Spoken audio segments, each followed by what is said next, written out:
Vous savez, Badirou Aguemon fait partie de ces individus qu'on appelle les lâches, les froussards, les peureux, les indignes.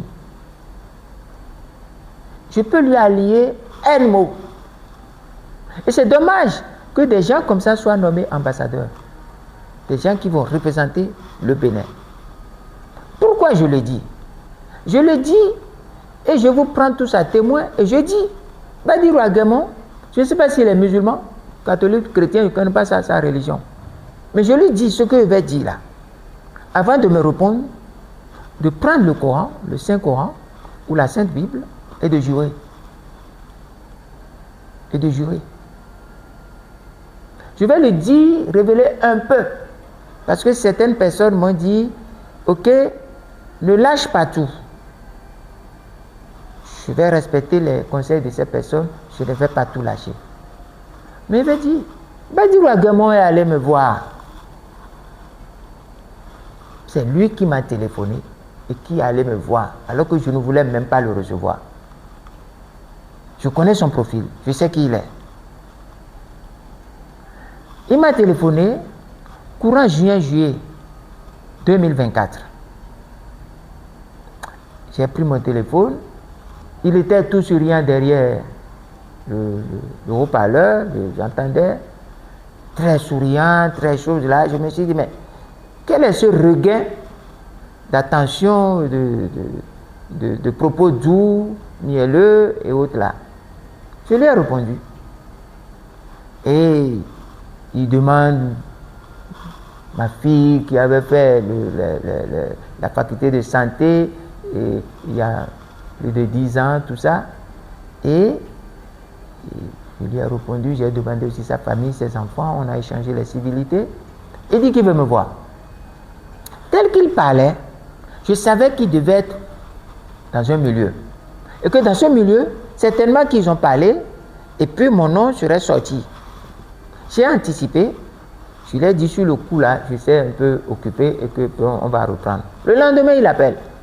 Il insiste. Je lui ai dit ok. Je lui ai donné rendez-vous et il est venu.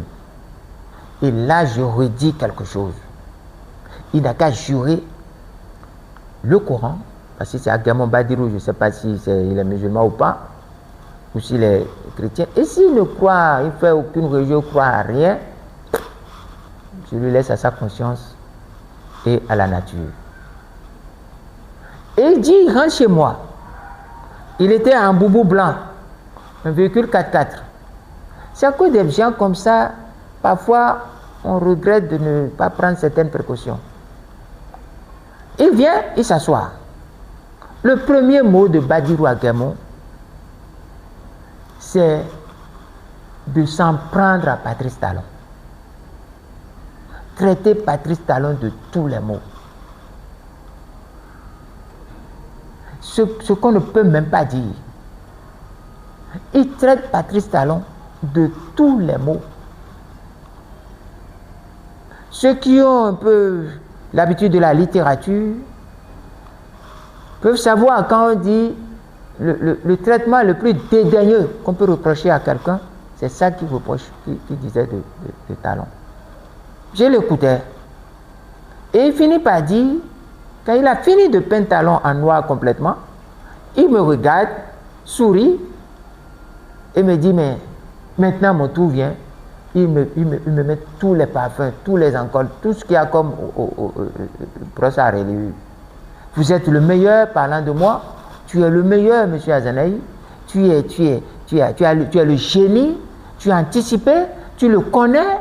Et que si on savait, si beaucoup savaient, on allait te suivre, on allait faire ci, on allait faire ça. Mais je le regardais. D'où soit-il? Où est-ce qu'il veut? Il veut venir où? Les notions, les leçons que mon feu père, père à son âme, m'avait données me sont venues dans la tête. Mon père m'a toujours dit, lorsqu'on te sourit, il faut savoir que le sourire a un coût, a un prix, a un coût. Et parfois le sourire peut être plus cher que celui qui te logne. Celui qui te logne, il te donne un beau cadeau. Il te dit vraiment qu'il n'est pas content. il te dit de te préparer. Mais celui qui te sourit, il faut faire très attention. Plus tard, j'ai lu dans certains livres que sous l'appât fumant, il peut y avoir un hameçon. Je le regardais, où est-ce qu'il veut en venir? Et c'est là où il sort le morceau. Qu'il est venu de la part de Djogbenou. Badirou dit qu'il est venu de la part de Djogbenou. Nous étions en juillet. Et que il veut tout faire pour que je reçoive Djogbenou. Parce que Djogbenou devait être candidat et devait être président et qu'il est en train d'être trahi par Talon. Et que c'est un acte d'ingratitude vis-à-vis de Talon de ne pas prendre Djogbenou. Voilà ce qu'il est venu me dire. Il est vivant. Et je lui ai dit, mais écoutez, mais vous n'êtes pas Djogbenou. Il dit, oui, il semble que Djogbenou, vous ne vous entendez pas. Il dit, mais c'est un secret de Polichinelle. Je n'ai pas de grève contre lui. Je ne suis même pas de sa génération. C'est les petits, très loin.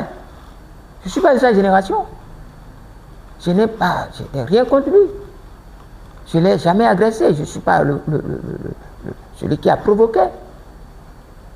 Mais regardez, vous parlez de Talon. Mais c'est Djogbenou qui a fait ci, qui a fait ça, non? C'est moi, j'ai pris sa main, ou ses propos, pour faire ci, pour faire ça. Il dit, non, grand frère, ne vous fâchez pas, il a besoin de vous, sans vous. Regardez-moi cela. Moi, vous venez me solliciter pour Djogbenou. J'ai dit, mais, professeur, ça ne va pas. Il me regarde et il dit quoi? Il dit, mais est-ce qu'il y a un problème personnel entre vous et moi? Toi, Guémon Badirou et moi, est-ce qu'il y a un problème entre nous? S'il y a un problème entre nous, on va régler. Mais s'il y a un problème entre Djogbenou et moi, c'est à Djogbenou de régler. Pourquoi il va passer par toi? Il connaît mon numéro. Il connaît. Alors, il a insisté. J'ai dit, écoute, moi je suis fond d'Abomey. On ne refuse pas l'appel, c'est ce qui est derrière l'appel qu'on refuse. Mais je ne suis pas prêt. On pourra se rencontrer parce qu'il faut que je lui serve quelque chose pour qu'il quitte mon bureau, qu'il quitte ma maison. Je lui ai dit, bon, on verra ça après. Il revient. Il me dit que lui, il voyage, il veut que ça se passe. J'ai dit, mais non. Parce que si vous venez comme ça, et que vous insistez, c'est que vous avez un plan derrière la tête que moi je ne connais pas. C'est ça qui est dans ma tête. Je ne lui ai pas dit ça. Je me suis dit, mais il y a un plan que je ne maîtrise pas. Et je lui ai dit, moi je ne vais chez personne. Je ne vais chez personne. Et personne ne me rendra visite la nuit. Si vous êtes incapable, si tant que vous voyez que Talon est mauvais, et que vous êtes incapable de démissionner, de faire une déclaration, pourquoi vous voulez que moi je vous reçoive? Quand moi je n'ai pas été d'accord, moi j'ai démissionné. Vous dites que, il dit non, qu'ils sont déjà dedans, ils ne peuvent pas sortir. Il dit, mais vous êtes dedans, vous ne pouvez pas sortir. C'est moi qui vais vous faire sortir dedans. Il dit, mais réveillez-vous. Il y a quelque chose derrière. Il dit non, qu'il n'y a rien derrière, et que vraiment, de tout faire, et il m'en sera reconnaissant de quoi? J'ai tout fait. Je ne suis pas tombé dans son panneau. Je m'arrête un peu à ce niveau. Parce que la suite, j'ai les preuves de la suite. Si ce que j'ai dit là, si c'est faux, il n'a qu'à répondre. Ce monsieur qui a peint Talon en tout ça là, je le vois ce monsieur. Talon le nomme ambassadeur. Et il sourit, les ambassadeurs. Mais nous sommes dans quoi? Vous dites que quelqu'un est mauvais.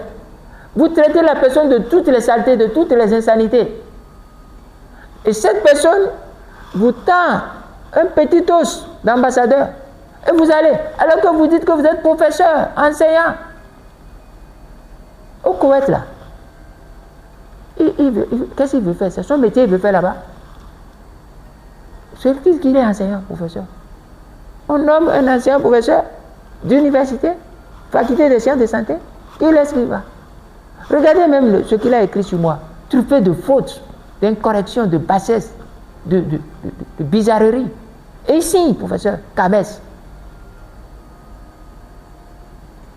Écoutez, c'est ça qu'on apprend au Kames. C'est au Kames, c'est ce qu'ils enseignent aux enfants, ça. C'est pas pour rien que le pays est devenu ce qu'il est devenu. Nous, à notre temps, on déchirerait des chiffons comme ça. Et c'est cette personne qui s'en prend à moi, qui va écrire jusque que talon est son fétiche. Celui qui s'est dit, la personne qui est toutes les noisseurs, parce que tu as eu un poste, tu dis que c'est son fétiche. Que Azané parle de son fétiche et peint en noir son fétiche. Dit que son fétiche est nul et ci, celui-là. Parce qu'il ne comprend pas du tout ce qu'on appelle français. Moi, je n'ai jamais injurié. La nullité d'une personne qui a une fonction publique, ça veut dire l'incompétence. Et les hommes doivent séparer leur personne de leur fonction.